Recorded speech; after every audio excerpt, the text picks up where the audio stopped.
El entierro prematuro, por Edgar Allan Poe. Hay ciertos temas de interés absorbente, pero demasiado horribles para ser objeto de una obra de mera ficción. Los simples novelistas deben evitarlos si no quieren ofender o desagradar. Solo se tratan con propiedad cuando lo grave y majestuoso de la verdad los santifican y sostienen. Nos estremecemos, por ejemplo, con el más intenso dolor agradable ante los relatos del paso de Bresina, del terremoto de Lisboa, de la peste de Londres y de la matanza de San Bartolomé, o de la muerte por asfixia de los 123 prisioneros en el agujero negro de Calcuta. Pero en estos relatos, lo excitante es el hecho, la realidad, la historia. Como ficciones, nos parecerían sencillamente abominables. He mencionado algunas de las más destacadas y augustas calamidades que registra la historia, pero en ellas el alcance, no menos que el carácter de la calamidad, es lo que impresiona tan vivamente la imaginación. No necesito recordar al lector que, del largo y horrible catálogo de miserias humanas, podría haber escogido muchos ejemplos individuales más llenos de sufrimiento esencial que cualquiera de esos inmensos desastres generales. La verdadera desdicha, la aflicción última, en realidad es particular, no difusa. Demos gracias a Dios misericordioso que los horrores extremos de agonía los sufre el hombre individualmente y nunca en masa. Ser enterrado vivo es, sin ningún género de duda, el más terrorífico extremo que jamás haya caído en suerte a un simple mortal, que le ha caído en suerte con frecuencia, con mucha frecuencia. Nadie con capacidad de juicio lo negará. Los límites que separan la vida de la muerte son, en el mejor de los casos, horrorosos e indefinidos. ¿Quién podría decir dónde termina uno y dónde empieza el otro?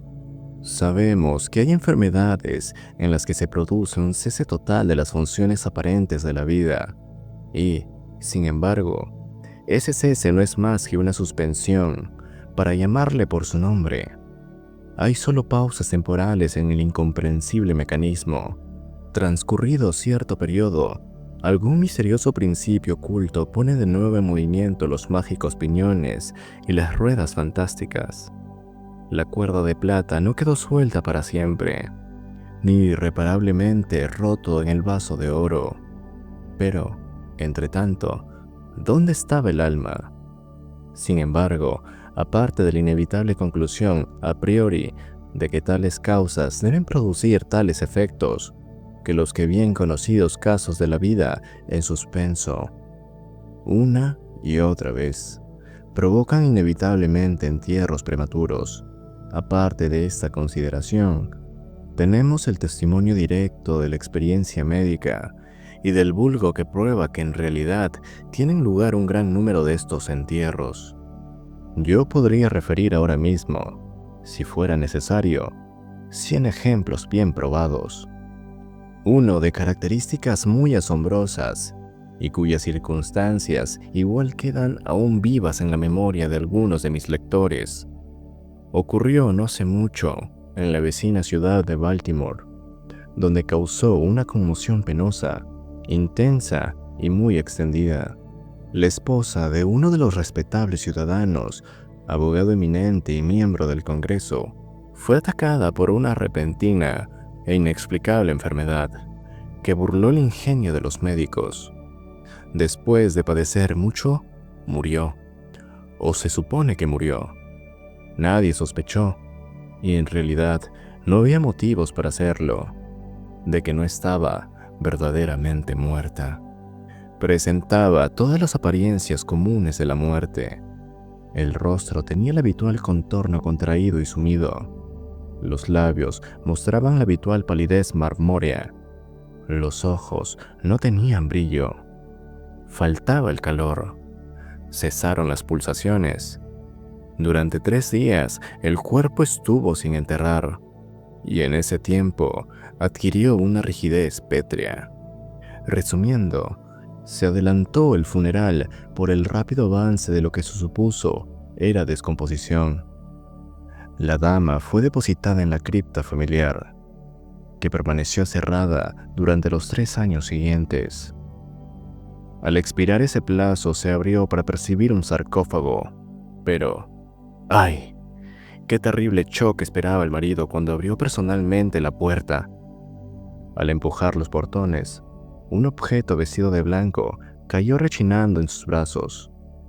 Era el esqueleto de su mujer, con la mortaja puesta. Una cuidadosa investigación mostró la evidencia de que había revivido a los 2 días de ser sepultada, que sus luchas dentro del ataúd habían provocado la caída de éste desde una repisa o nicho del suelo, y al romperse el féretro pudo salir de él. Apareció vacía una lámpara que accidentalmente se había dejado llena de aceite dentro de la tumba. Puede, no obstante, haberse consumido por evaporación. En los peldaños superiores de la escalera que descendía a la espantosa cripta había un trozo del ataúd, con el cual, al parecer, la mujer había intentado llamar la atención golpeando la puerta de hierro. Mientras hacía esto, probablemente se desmayó o quizás murió de puro terror. Y al caer, la mortaja se enredó en alguna pieza de hierro que sobresalía hacia adentro. Allí quedó y así se pudrió, erguida. En 1810 tuvo lugar en Francia un caso de inhumación prematura, en circunstancias que contribuyen mucho a justificar la afirmación de que la verdad es más extraña que la ficción. La heroína de la historia era Mademoiselle Victorine Lafourcade, una joven de ilustre familia, rica y muy guapa. Entre sus numerosos pretendientes se contaba Julien Bussault, un pobre literato o periodista de París. Su talento y su amabilidad habían despertado la atención de la heredera que, al parecer, se había enamorado realmente de él. Pero el orgullo de la casa la llevó por fin a rechazarlo y a casarse con un tal Monsieur Renella, banquero y diplomático de cierto renombre. Después del matrimonio, sin embargo, este caballero descuidó a su mujer y quizá llegó a pegarle. Después de pasar unos años desdichados, ella murió. Al menos su estado se parecía tanto al de la muerte que engañó a todos quienes la vieron. Fue enterrada, no en una cripta, sino en una tumba común, en su aldea natal. Desesperado y aún inflamado por el recuerdo de su cariño profundo, el enamorado viajó de la capital a la lejana provincia donde se encontraba la aldea, con el romántico propósito de desenterrar el cadáver y apoderarse de sus preciosos cabellos. Llegó a la tumba. A medianoche desenterró el ataúd. Lo abrió y, cuando iba a cortar los cabellos, se detuvo ante los ojos de la amada, que se abrieron. La dama había sido enterrada viva. Las pulsaciones vitales no habían desaparecido del todo, y las caricias de su amado la despertaron de aquel letargo que, equivocadamente, había sido confundido con la muerte. Desesperado, el joven la llevó a su alojamiento en la aldea. Empleó unos poderosos reconstituyentes aconsejados por sus no pocos conocimientos médicos. En resumen, ella revivió, reconoció a su salvador, permaneció con él hasta que lenta y gradualmente recobró la salud. Su corazón no era tan duro y la última lección de amor bastó para ablandarlo.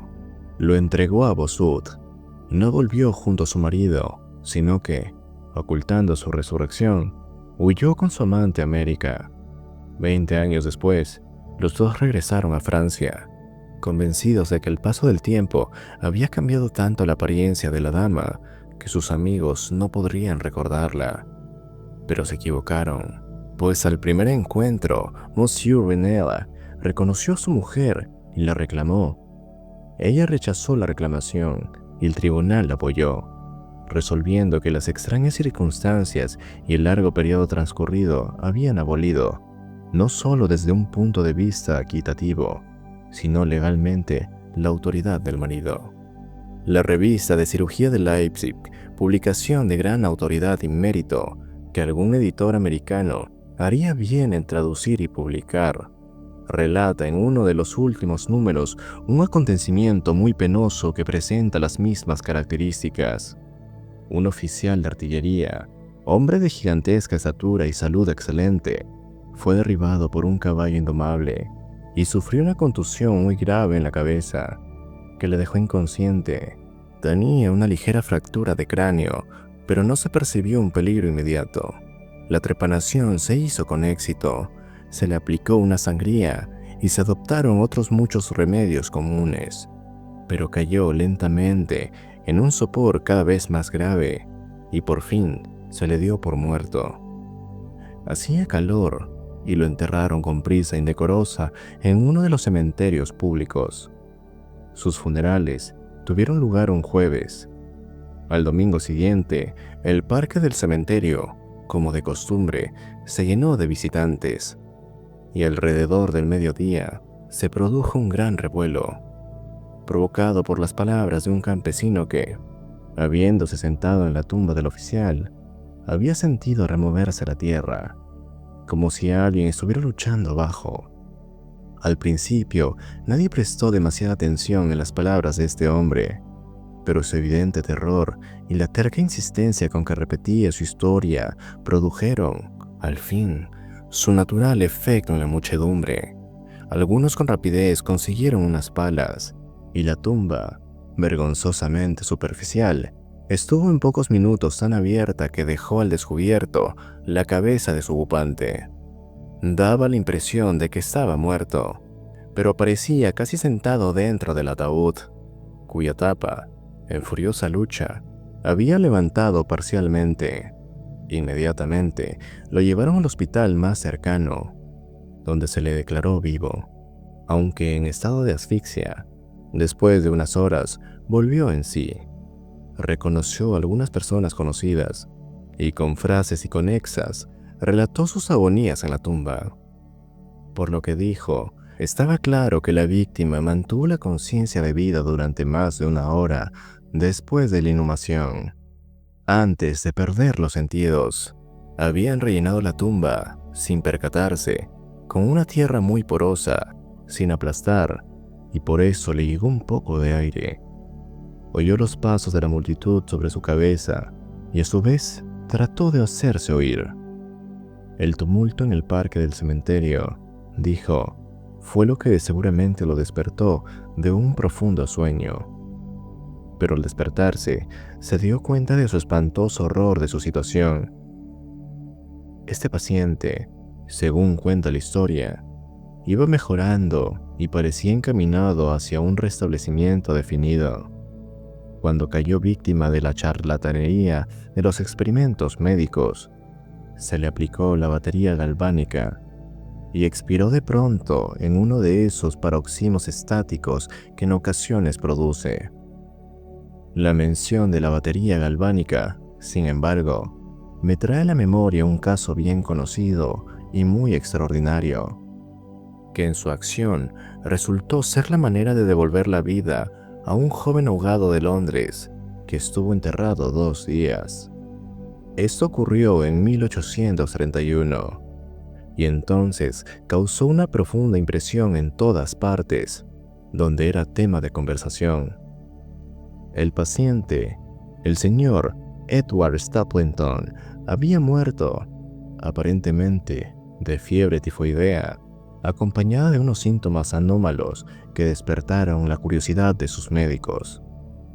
Después de su aparente fallecimiento, se pidió a sus amigos la autorización para un examen post-mortem, autopsia. Pero estos se negaron. Como sucede a menudo ante estas negativas, los médicos decidieron desenterrar el cuerpo y examinarlo con ciencia, en privado.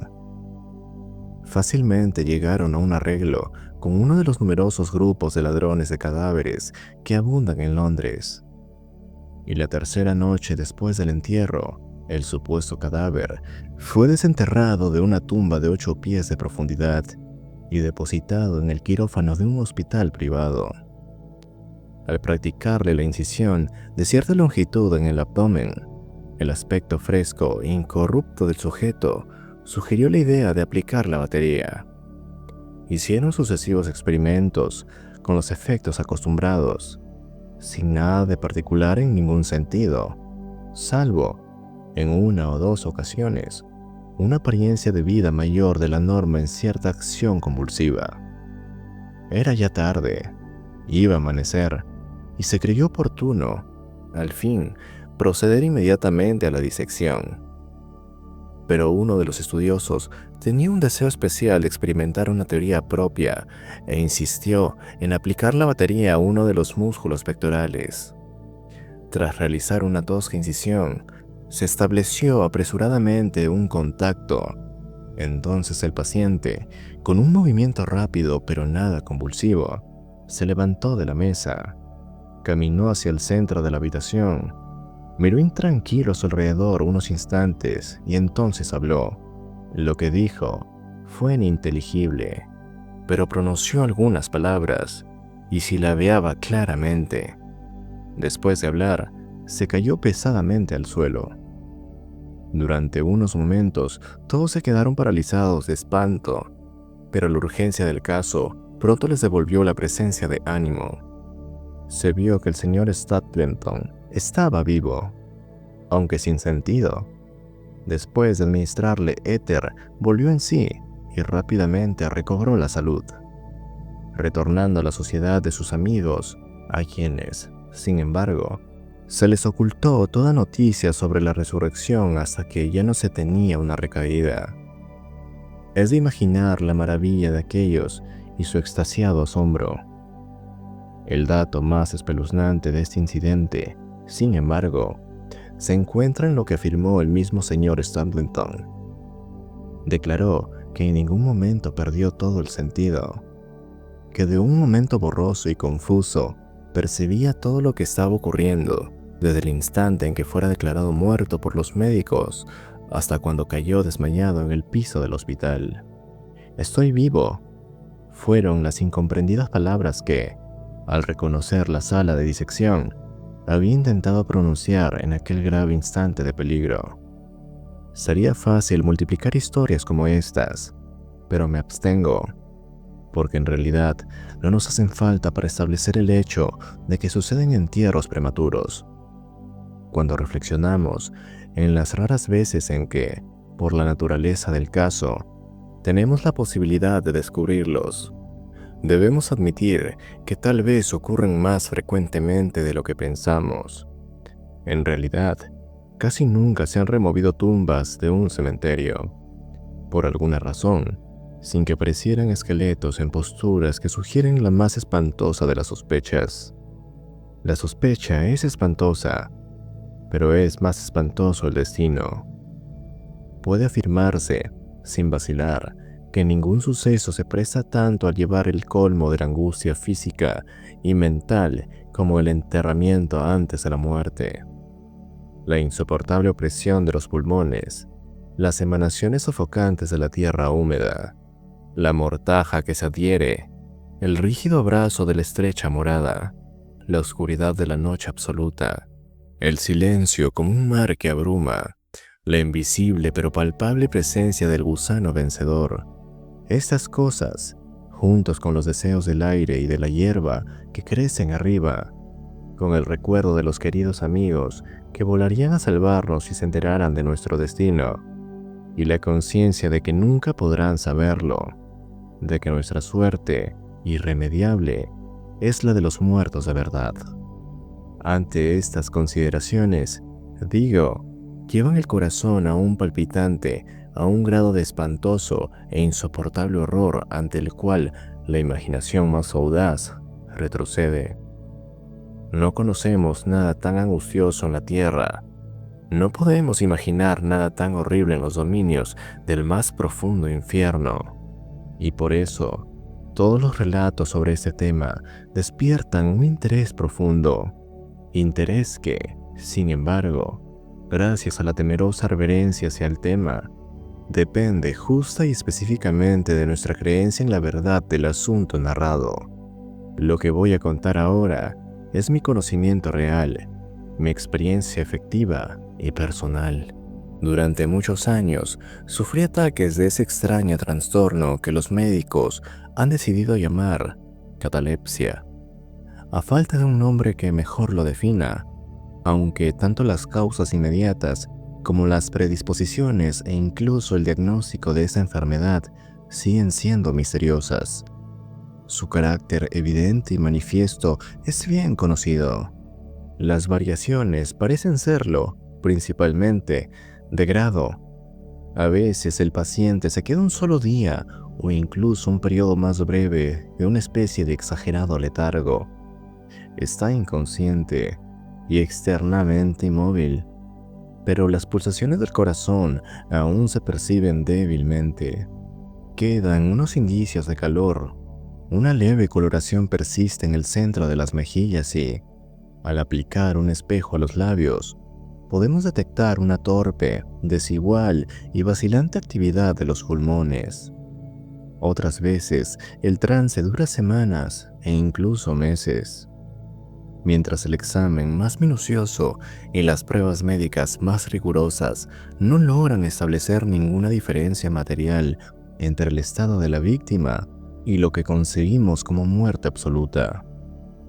Por regla general, lo salvan del entierro prematuro sus amigos, que saben que sufría anteriormente de catalepsia y la consiguiente sospecha, pero sobre todo le salva la ausencia de corrupción.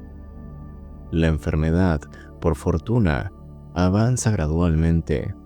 Las primeras manifestaciones, aunque marcadas, son inequívocas. Los ataques son cada vez más característicos y cada uno dura más que el anterior. En esto reside la mayor seguridad, de cara a evitar la inhumación. El desdichado, cuyo primer ataque tuviera la gravedad con en que ocasiones se presenta, sería casi inevitablemente llevado vivo a la tumba. Mi propio caso no difería en ningún detalle importante de los mencionados en los textos médicos. A veces, sin ninguna causa aparente, me hundía poco a poco en un estado de semisíncope o casi desmayo, y ese estado, sin dolor, sin capacidad de moverme o realmente de pensar, pero con una borrosa y letárgica conciencia de la vida y de la presencia de los que rodeaban mi cama. Duraba hasta que la crisis de la enfermedad me devolvía, de repente, el perfecto conocimiento. Otras veces, el ataque era rápido, fulminante. Me sentía enfermo, aterido, helado, con escalofríos y mareos, y, de repente, me caía postrado. Entonces, durante semanas, todo estaba vacío, negro, silencioso, y de la nada se convertía en el universo. La total aniquilación no podía ser mayor. Despertaba, sin embargo, de estos últimos ataques lenta y gradualmente, en contra de lo repentino del acceso. Así como amanece el día para el mendigo que vaga por las calles en la larga y desolada noche de invierno, sin amigos ni casa, así lenta, cansada, alegre volvía a mí la luz del alma.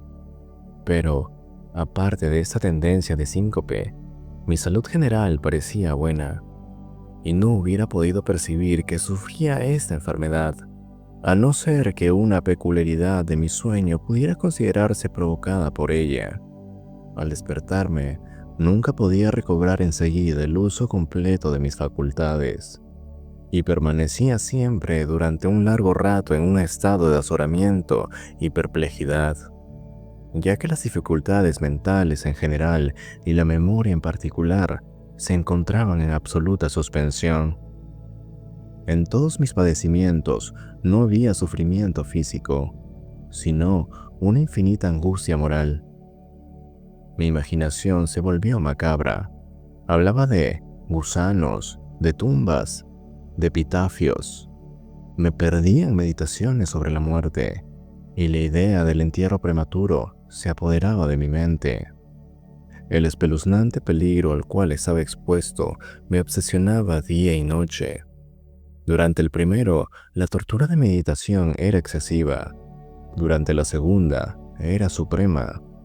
Cuando las tétricas tinieblas se extendían sobre la tierra, entonces, presa de los más horribles pensamientos, temblaba como las trémulas plumas de un coche fúnebre. Cuando mi naturaleza ya no aguantaba la vigilia, me sumía en una lucha que al fin me llevaba al sueño, pues me entremecía pensando que, al despertar, podía encontrarme metido en una tumba. Y cuando, por fin, me hundía en el sueño, lo hacía solo para caer de inmediato en un mundo de fantasmas, sobre el cual flotaba con inmensas y tenebrosas alas negras la única, predominante y sepulcral idea. De las innumerables imágenes melancólicas que me oprimían en sueños, elijo para mi relato una visión solitaria. Soñé que había caído en un trance cataléptico de más duración y profundidad que lo normal. De repente una mano helada se posó en mi frente y una voz impaciente, farfullante, susurró en mi oído: «Levántate». Me incorporé. La oscuridad era total. No podía ver la figura del que me había despertado. No podía recordar ni la hora en que había caído en trance, ni el lugar en que me encontraba. Mientras seguía inmóvil, intentando ordenar mis pensamientos, la fría mano me agarró con fuerza por la muñeca, sacudiéndola con petulancia, mientras la voz farfullante decía de nuevo: «Levántate. ¿No te he dicho que te levantes?» «¿Y tú?», pregunté. «¿Quién eres?» «No tengo nombre en las regiones donde habito», replicó la voz tristemente. «Fui un hombre y soy un espectro. Era despiadado, pero soy digno de lástima. ¿Ya ves que tiemblo? Me rechinan los dientes cuando hablo, pero no es por el frío de la noche eterna. Pero este horror es insoportable. ¿Cómo puedes dormir tú tranquilo? No me dejan descansar los gritos de estas agonías. Estos espectáculos son más de lo que puedo soportar. Levántate. Ven conmigo a la noche exterior y deja que te muestre las tumbas. ¿No es este un espectáculo de dolor? Mira». Miré, y la figura invisible que aún seguía apretándome la muñeca consiguió abrir las tumbas de toda la humanidad, y de cada una salían las irradiaciones fosfóricas de la descomposición, de forma que pude ver sus más escondidos rincones y los cuerpos amortojados en su triste y solemne sueño con el gusano. Pero, ¡ay!, los que realmente dormían, aunque fueran muchos millones, eran menos que los que no dormían en absoluto. Y había una débil lucha, y había un triste y general desasosiego. Y de las profundidades de los innumerables pozos salía el melancólico frotar de las vestiduras de los enterrados. Y, entre aquellos que parecían descansar tranquilos, vi que muchos habían cambiado, en mayor o menor grado, la rígida e incómoda postura en que fueron sepultados. Y la voz me habló de nuevo, mientras contemplaba. ¿No es esto? ¡Ah! ¿Acaso es un espectáculo lastimoso? Pero, antes de que encontrara palabras para contestar, la figura había soltado mi muñeca. Las luces fosfóricas se extinguieron y las tumbas se cerraron con repentina violencia. Mientras de ellas salía un tumulto de gritos desesperados, repitiendo: ¿no es esto? ¡Dios mío! ¿Acaso es un espectáculo lastimoso? Fantasías como estas se presentaban por la noche y extendían su terrorífica influencia incluso en mis horas de vigilia. Mis nervios quedaron destrozados y fui presa de un horror continuo. Ya no me atrevía a montar a caballo, a pasear, ni a practicar ningún ejercicio que me alejara de casa. En realidad, ya no me atrevía a fiarme de mí, lejos de la presencia de los que conocían mi propensión a la catalepsia, por miedo de que, en uno de esos ataques, me enterraran antes de conocer mi estado realmente. Dudaba del cuidado y de la lealtad de mis amigos más queridos. Temía que, en un trance más largo de lo acostumbrado, se convencieran de que ya no había remedio. Incluso llegaba a temer que, como les causaba muchas molestias, quizás se alegraban de considerar que un ataque prolongado era la excusa suficiente para librarse de mí definitivamente. En vano trataban de tranquilizarme con las más solemnes promesas. Les exigía, con los juramentos más sagrados, que en ninguna circunstancia me enterraran hasta que la descomposición estuviera tan avanzada que impidiese la conservación. Y aún así, mis temores mortales no hacían caso de razón alguna. No aceptaba ningún consuelo. Empecé con una serie de complejas precauciones. Entre otras, mandé a remodelar la cripta familiar de la forma que se pudiera abrir fácilmente desde dentro.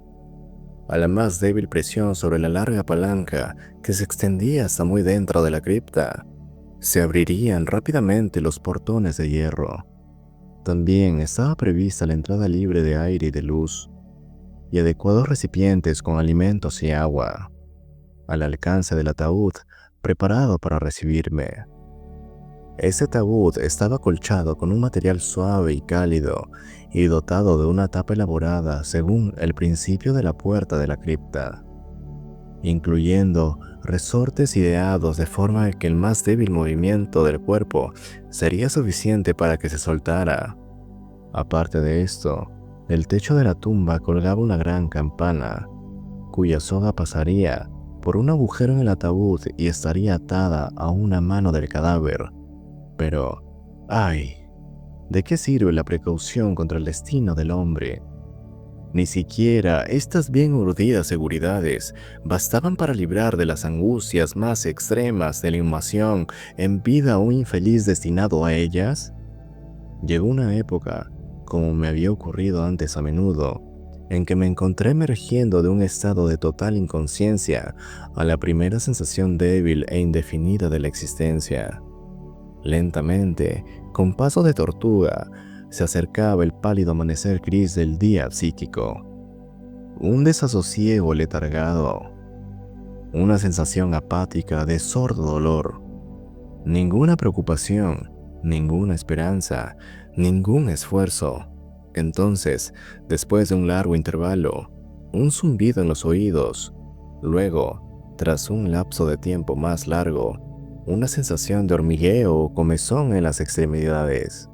Después, un periodo aparentemente eterno de placentera quietud, durante el cual las sensaciones que se despiertan luchan por transformarse en pensamientos.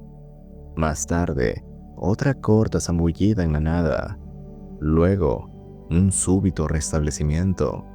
Al fin, el ligero estremecerse de un párpado e inmediatamente después, un choque eléctrico de terror, mortal e indefinido, que envía la sangre a torrentes desde las sienes del corazón. Y entonces, el primer esfuerzo por pensar. Y entonces, el primer esfuerzo por recordar. Y entonces, un éxito parcial y evanescente. Y entonces, la memoria ha recobrado tanto su dominio que, en cierta medida, tengo conciencia de mi estado. Siento que no me estoy despertando de un sueño corriente. Recuerdo que he sufrido de catalepsia y entonces, por fin, como si fuera la embestida de un océano, el único peligro horrendo, la única idea espectral y siempre presente abruma mi espíritu entremecido. Unos minutos después de que la fantasía se apoderase de mí, me quedé inmóvil. ¿Y por qué? No podía reunir valor para moverme. No me atrevía a hacer el esfuerzo que desvelara mi destino. Sin embargo, algo en mi corazón me susurraba que era seguro. La desesperación, tal como ninguna otra clase de desdicha produce.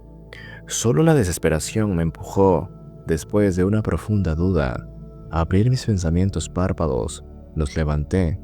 Estaba oscuro, todo oscuro. Sabía que el ataque había terminado. Sabía que la situación crítica de mi trastorno había pasado. Sabía que había recuperado el uso de mis facultades visuales y, sin embargo, todo estaba oscuro. Oscuro, con la intensa y absoluta falta de luz de la noche que dura para siempre. Intenté gritar, y mis labios y mi lengua reseca se movieron convulsivamente, pero ninguna voz salió de los cavernosos pulmones, que, oprimidos por el peso de una montaña, jadeaban y palpitaban con el corazón en cada inspiración laboriosa y difícil. El movimiento de las mandíbulas, en el esfuerzo por gritar, me mostró que estaban atadas, como se hace con los muertos. Sentí también que yacía sobre una materia dura, y algo parecido me apretaba los costados. Hasta entonces, no me había atrevido a mover ningún miembro, pero al fin levanté con violencia mis brazos.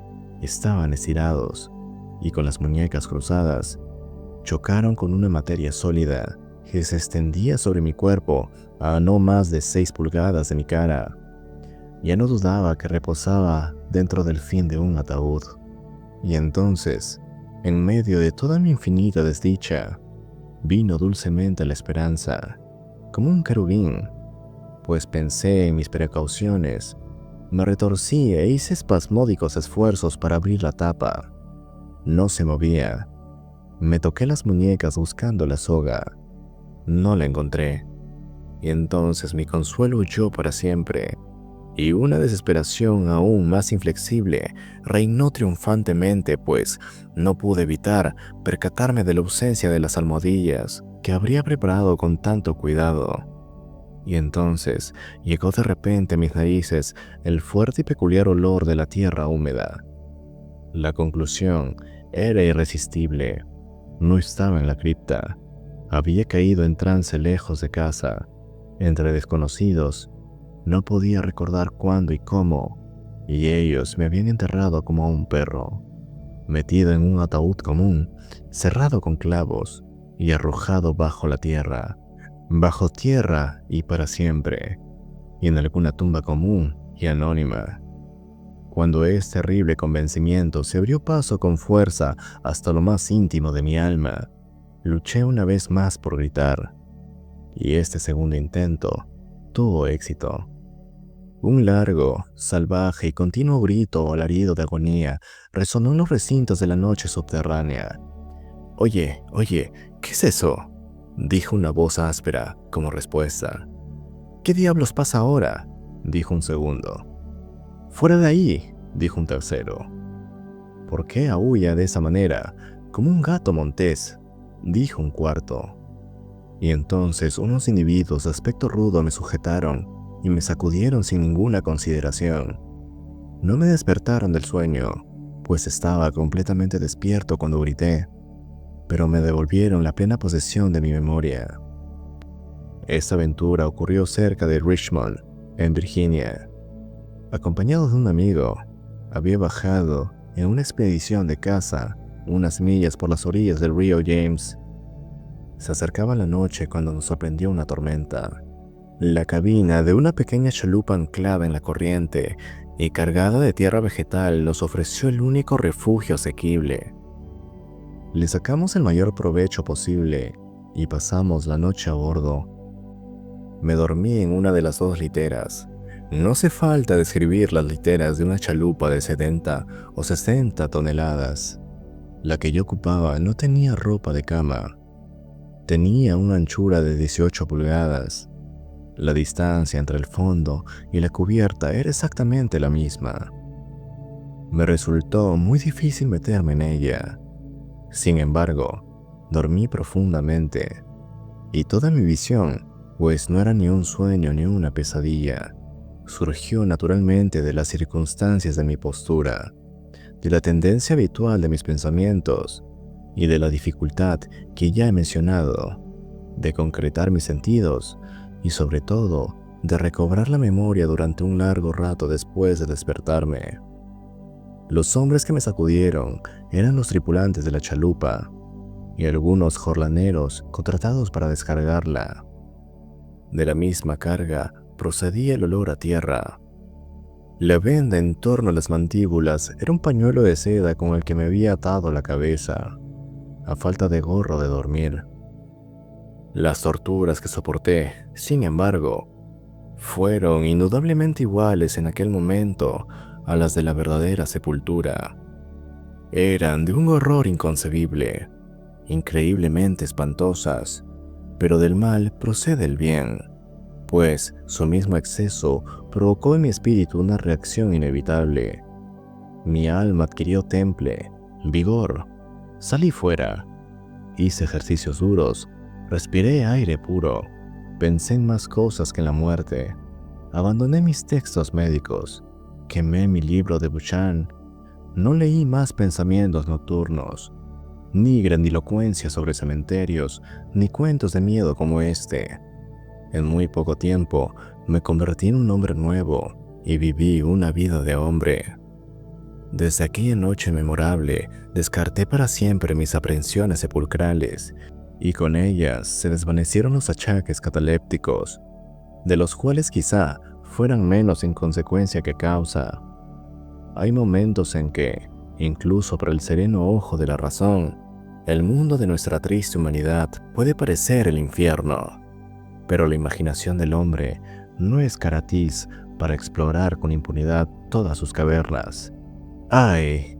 La torva legión de los terrores sepulcrales no se puede considerar como completamente imaginaria, pero los demonios, en cuya compañía Afrasiab hizo su viaje por el Oxus, tienen que dormir o nos devorarán. Hay que permitirles que duerman, o pereceremos.